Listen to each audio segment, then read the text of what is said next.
आज के समय का सबसे बड़ा चैलेंज है समय का सही तरीके से प्रबंधन न कर पाना और कम उत्पादकता का होना।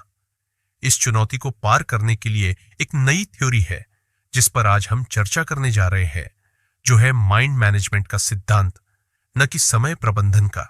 आज की बुक समरी है mind management not time management, जो उत्पादकता और रचनात्मकता पर केंद्रित है।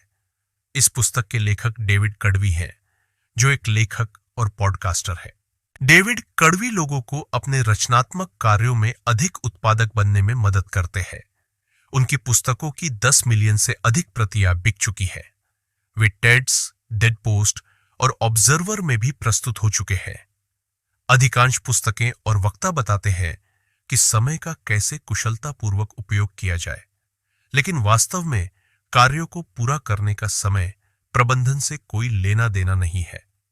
ये इस बात पर निर्भर करता है कि आप अपने दिमाग को कैसे प्रबंधित करते हैं। यह सारांश आपको माइंड मैनेजमेंट कौशल हासिल करने के लिए कुछ सरल और शक्तिशाली तकनीकें सिखाने वाला है। आज की book summary mind management not time management productivity fan creativity matters by David कड़वी में बताया गया है कि लोग अक्सर पैसा कमाने के लिए अपना कैलेंडर भर देते हैं और आराम करने का समय नहीं निकाल पाते हैं। आजकल के हसल कल्चर में लोग मल्टीटास्किंग भी करते हैं, जैसे लंच करते हुए ईमेल का जवाब देना। लेकिन क्या यह सही है? क्या हमेशा थका हुआ महसूस करना और गुस्सा करना आम बात हो गई है? यह समरी साबित करेगी कि टाइम मैनेजमेंट अब किसी काम का नहीं रहा है और इससे आपको कुछ भी नहीं मिलेगा। आप यह सीखेंगे कि माइंड मैनेजमेंट सक्सेस पाने और किसी भी काम को करने में कैसे आपकी मदद कर सकता है और किसी भी तरह की जल्दबाजी किए बिना अपने लक्ष्यों को प्राप्त करने का बेहतर तरीका है। इस पहले चैप्टर में हम डेविड कड़वी के बारे में जानेंगे, जो खुद को एक लेखक नहीं मानते थे। उन्हें बचपन से लिखना पसंद नहीं था, लेकिन उन्हें एक बुक डील ऑफर की गई, जिससे उन्होंने अपनी जिंदगी को इस तरह से प्लान किया ताकि वह एक बुक लिख सके। उन्होंने अपने दोस्तों के साथ डिनर और दूसरे प्लान्स को कैंसिल कर दिया और अपने राइटिंग सेशंस पर फोकस किया। उन्होंने डेट्स पर जाना भी छोड़ दिया और अपनी ग्रोसरी और खाना भी घर पर डिलीवर करवाने लगे। हालांकि डेविड के लिए लिखना आसान नहीं था और उन्हें खुद पर प्रेशर महसूस होने लगा। उन्हें अगले कुछ हफ्तों में बुक का 25% काम खत्म करके पब्लिशर को दिखाना था, नहीं तो डील कैंसिल हो सकती थी। डेविड अपनी फैमिली और दोस्तों को निराश नहीं करना चाहते थे, इसलिए उन्होंने कोस्टारिका में एक रिट्रीट में शामिल होने का फैसला किया। हालांकि उन्हें लगा कि यह फैसला सही नहीं था, लेकिन उन्होंने सोचा कि नई जगह पर जाने से उन्हें लेखक के रूप में ब्लॉक से बाहर निकलने में मदद मिलेगी। वहां पहुंचने पर उन्होंने डिएगो से मुलाकात की, जो उन्हें बुलाने लगे और उनसे बात करने लगे। बातचीत के बाद डेविड को अच्छा महसूस हुआ। घर लौटकर वह पहला चैप्टर लिखने में सफल रहे। उन्हें एहसास हुआ कि सफलता का रहस्य समय प्रबंधन नहीं था, बल्कि कुछ और था। डेविड के अनुसार लिखने के लिए सही मानसिक स्थिति में होना जरूरी है, जिसे वह माइंड मैनेजमेंट कहते हैं। इसका अर्थ है अपनी रचनात्मक ऊर्जा को प्राथमिकता देना। माइंड मैनेजमेंट से आप अपनी लंबी टू डू लिस्ट के कारण होने वाली कम प्रेरणा से निपट सकते हैं। यह किसी काम या समस्या को अलग दृष्टिकोण से देखने का तरीका है। माइंड मैनेजमेंट में आप खुद से पूछते हैं कि अभी मैं कौन सा काम करने के मूड में हूं और मुझे ऐसा क्या करना चाहिए जो मेरे मूड के साथ फिट हो सके। अपने काम को पूरा करने का सबसे अच्छा तरीका है कि आपका मानसिक स्थिति और वह काम दोनों एक दूसरे के साथ मेल खाएं। अगले अध्याय में हम क्रिएटिव स्वीट स्पॉट के बारे में जानेंगे। डेविड के अनुसार रचनात्मकता कोई ऐसी चीज नहीं है जो आसानी से आपके अंदर आ जाती है। इसके लिए समय और सही मानसिक स्थिति की आवश्यकता होती है। डेविड 2 प्रकार की सोच का उपयोग करते हैं, डाइवर्जेंट थिंकिंग और कन्वर्जेंट थिंकिंग। डाइवर्जेंट थिंकिंग तब होती है जब आपके विचार बिखरे होते हैं और कन्वर्जेंट थिंकिंग तब होती है जब आप इन विचारों को जोड़ते हैं। उदाहरण के लिए, लेखन में आप कई तरीकों से अपने विचार व्यक्त कर सकते हैं, जैसे कि औपचारिक या अनौपचारिक रूप से, और ये डाइवर्जेंट थिंकिंग है। क्रिएटिव स्वीट स्पॉट को पहचानने के लिए डाइवर्जेंट और कन्वर्जेंट थिंकिंग दोनों की आवश्यकता होती है। अपने फाइनल प्रोडक्ट को बेहतरीन बनाने के लिए आपको सबसे अच्छे आइडियाज की आवश्यकता होती है। अपने क्रिएटिव स्पॉट को पहचानने से आप जान सकते हैं कि कब और कहां आप अपना सर्वश्रेष्ठ काम कर सकते हैं।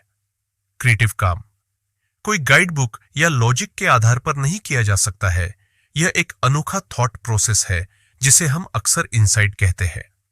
न्यूरोसाइंटिस्ट के अनुसार इनसाइट अचानक हुए एहसास या नजरिए में हुए बदलाव को कहते हैं, जिसे यूरेका मोमेंट भी कहा जाता है।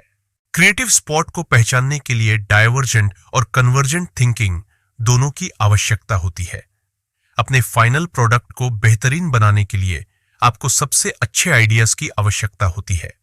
अपने क्रिएटिव स्पॉट को पहचानने से आप जान सकते हैं कि कब और कहां आप अपना सर्वश्रेष्ठ काम कर सकते हैं। क्रिएटिव काम कोई गाइड बुक या लॉजिक के आधार पर नहीं किया जा सकता है।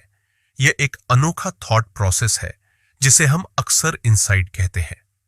न्यूरोसाइंटिस्ट के अनुसार इनसाइट अचानक हुए एहसास या नजरिए में हुए बदलाव को कहते हैं, जिसे यूरेका मोमेंट भी कहा जाता है। इसके अलावा दिन के सही समय पर अपने क्रिएटिव स्पॉट को ढूंढना आसान हो सकता है।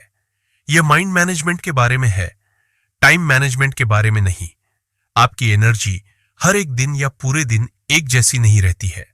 अपने सिस्टम यानी अपने स्लीप साइकिल से भी तालमेल बनाकर रखना होगा। यह सिस्टम आपको दिन में जगह रहने में मदद करता है। इसके अलावा फर्स्ट ओवर रूल भी अपने काम को पूरा करने में मदद करता है। जब आप अपने दिन का सबसे पहला घंटा अपने प्रोजेक्ट पर लगाते हैं तो उसे फर्स्ट ओवर रूल कहते हैं। फर्स्ट ओवर रूल के अनुसार अपने दिन की शुरुआत अपने सबसे इंपॉर्टेंट काम से कीजिए। ऐसा करने से आप उस प्रोजेक्ट को जल्दी पूरा कर पाएंगे और आलस्य के चांसेस कम हो जाते हैं। क्रिएटिविटी के 4 स्टेज होते हैं जिन्हें सोशल साइकोलॉजिस्ट ग्राम बोलर कंट्रोल ने बताया है। पहला स्टेज है प्रिपरेशन, जिसमें आप अपने प्रोजेक्ट के बारे में सब कुछ सोचते हैं और ब्रेनस्टॉर्मिंग करते हैं। दूसरा स्टेज इंक्यूबेशन है, जब आप अपने प्रोजेक्ट पर इतना एक्टिव होकर काम नहीं करते हैं और ब्रेक लेते हैं। क्रिएटिविटी के 4 स्टेज होते हैं जिनके बारे में सोशल साइकोलॉजिस्ट ग्राम बोलर कंट्रोल ने बताया है।